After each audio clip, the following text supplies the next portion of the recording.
Yeah, I read the Bible a lot. You know, this is crazy. We celebrate holidays, and you know what I just found out to us recently? There's so many holidays we celebrate here in this country that have nothing to do with the Bible at all.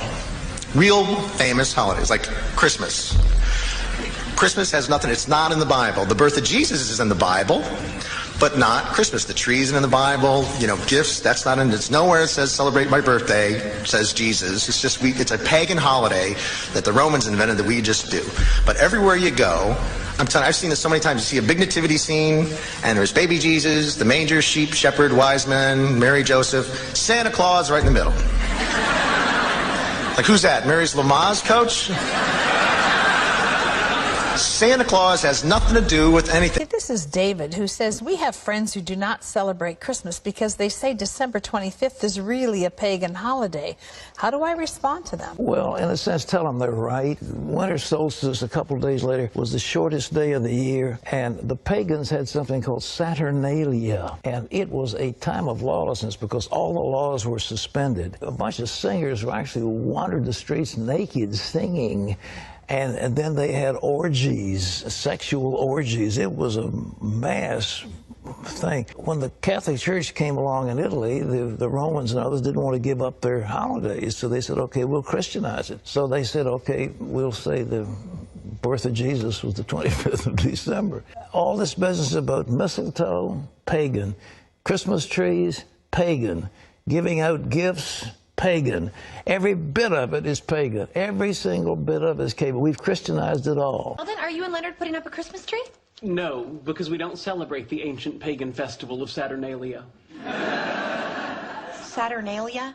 In the pre-Christian era, as the winter solstice approached and the plants died, pagans brought evergreen boughs into their homes as an act of sympathetic magic intended to guard the life essences of the plants until spring. This custom was later appropriated by Northern Europeans, and eventually it becomes the so-called Christmas tree. It's a Saturnalia miracle. In the Norse country, this winter celebration was known as Yule.